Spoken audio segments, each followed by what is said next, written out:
Good evening. My name is Joe Bandel and I am the last Rosicrucian. Tonight we're going to do Oak Advantage number 14. What's in it for me?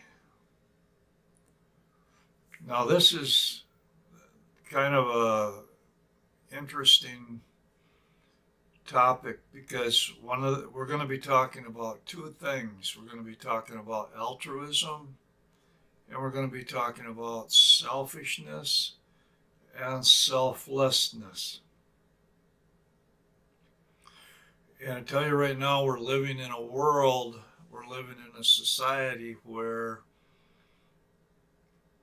um, for one reason or another, people feel entitled to get something for free.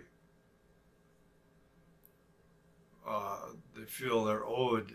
And also, what we're finding, especially in the United States, we're finding the younger generation is they don't want to work very hard. Now, this is kind of interesting because I grew up on a farm and most of my adult life I've worked 60 to 80-hour weeks. Never really got very far with it, but I mean, I, I worked those things and I wasn't really working at jobs that were the ideal jobs for me. I was just trying to make ends meet. Um, but what what is in it? That's a valid question when you say, what's in it for me? Because we're surrounded by, hey, this is a good idea. Hey, this is a good idea. Hey, this is a good idea. And we got to do this because everybody will be treated fairly or something like that. And I don't know about you, but I'm getting tired of the lies. What seems to happen is you're promised one thing and it never turns out that way. But here's when you talk about helping people. I'm going to throw out something here that seems to kind of thread my way through some of these things because there's pros and cons. You're going to have people arguing on how some people are really struggling and having a hard time, and then there's other people who are abusing the system, becoming dependent upon the system. And I really believe that in helping people that are really trying hard, or they're really trying, uh, I'm not so sold on helping people who aren't trying at all. Basically, that's kind of where I'm standing. But we're also living in a society where it's let's pass a law, let's force people to comply, let's do this. And I'm sitting here thinking, what's really needed is to train people. What's really needed is to instill this concept of self discipline on people. How do you teach people self discipline? Because life requires discipline. There's no doubt about that. And it has to be either self discipline or externally imposed discipline. And why is our society dead set on it's got to be externally imposed? We should really be thinking about teaching the individual members of society self-discipline. We're going in a totally wrong direction.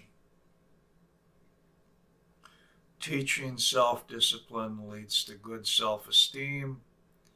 It leads to true creativity and true freedom. You're not forcing people into doing something. And helping people out if they're willing to work for it. Somehow there's just, it's very strange because our society will not even consider making somebody work for something.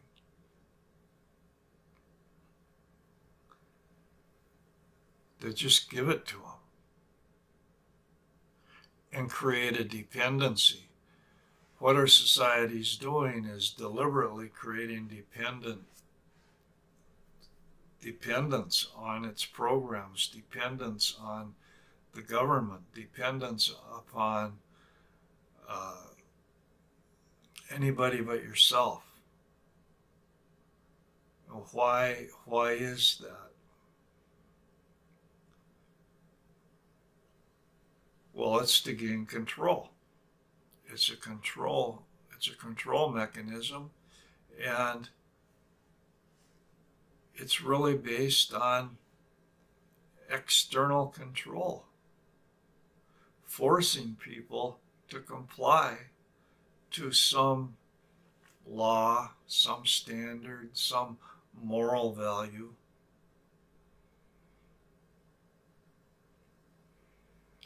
In other words, people are being forced to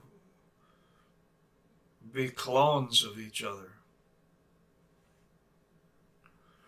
And forced into believing things that are not in their own best interest.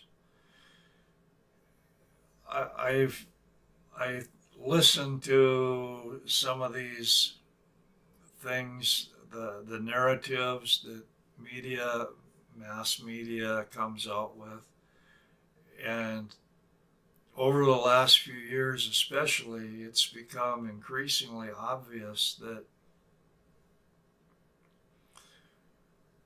there is no longer a search for truth.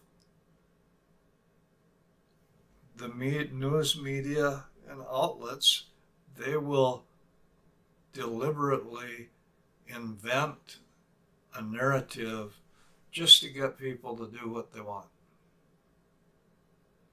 It doesn't matter what the facts are. What matters is they'll tell them a narrative to get them to do what they want. And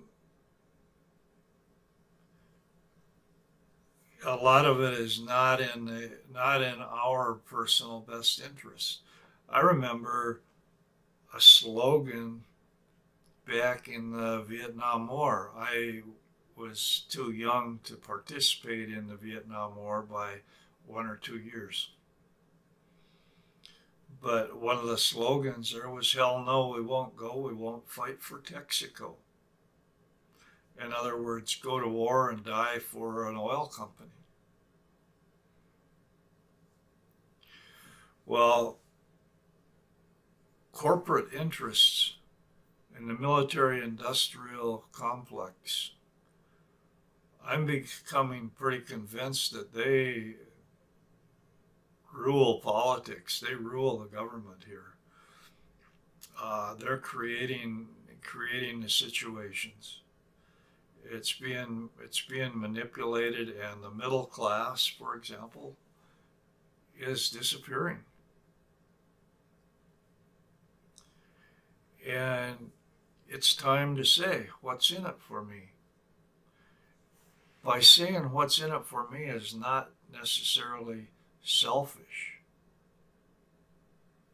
What it is just realistic. What do I get out of this? That's a valid question. My dog Valentine, I got her when she was just a little puppy, and she's going to turn 2 years old next month in February. And I do all kinds of things for her. And it's like when I see her playing with other dogs, when I see her happy, I have laughed more since I got Valentine than I think I have in my entire life. I turn into a little kid. I see her antics and see her playing with other dogs or see her doing whatever she's doing, and my heart just melts. So am I being selfish? I'm getting something out of, I mean, she's spoiled in a way too, but is she being selfish? I'm, the way that I look at it is I've lived such a hard life in so many different ways that if I can make her life happy, then that's enough reason to do something. In other words, I'm not being, in a way, I'm being selfish because it fills me with joy and love and peace to see her happy. And I think maybe we are that way with our loved ones. And that's the way it should be. That, in other words, self-interests are not necessarily selfishness. They just mean that, hey, I benefit, you benefit, we all benefit, we all feel good about things. There's a win-win situation. There's collective agreements. All of those things make you feel good. They create stability. They create compromise. Forcing things, forcing a minority view upon a majority that doesn't believe in it or find it of value is not right. You know, you should be thinking against it, rebelling a little bit. Say, hey, I mean, in America, United States, we're supposed to have a representative government that reflects our own wishes and desires. But it's turning into a dictatorship. It's got the people, the politicians, the people in power are no longer responsive to the wishes of the people. They are more intent on manipulating the people to do their own bidding. In other words, the government's got too big. The government's got out of control.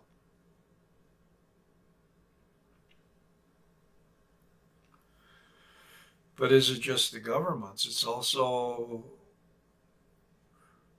the just about every factor there that is demanding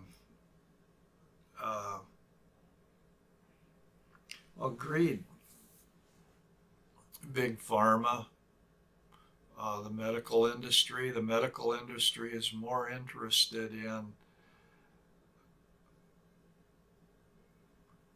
creating expensive treatments rather than discovering healthy alternatives.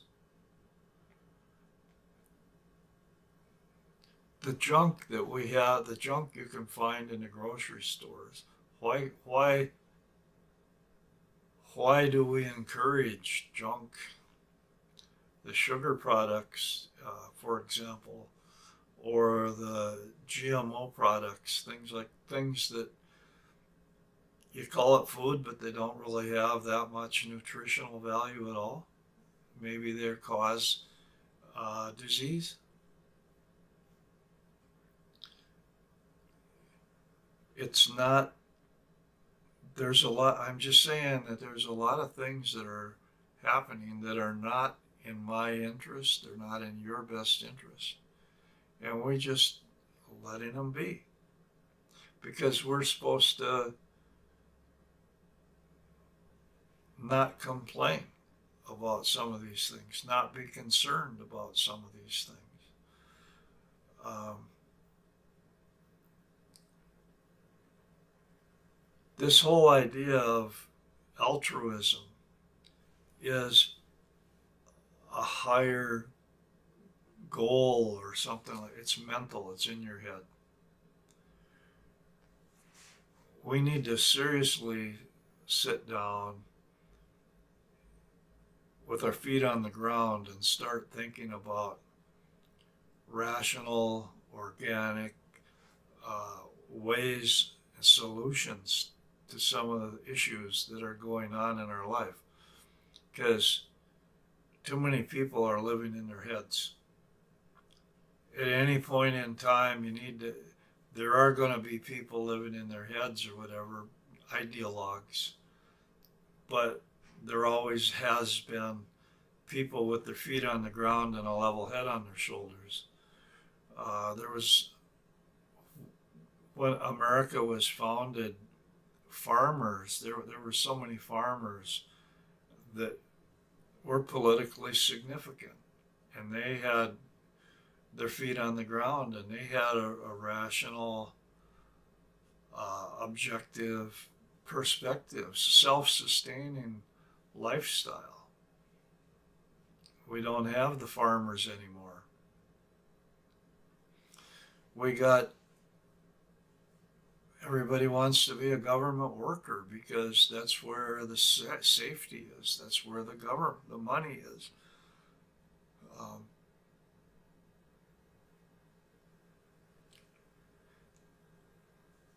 it's we there's we're reaching a point. We're reaching a crisis point, and we're being blamed for, well, it's not work. It's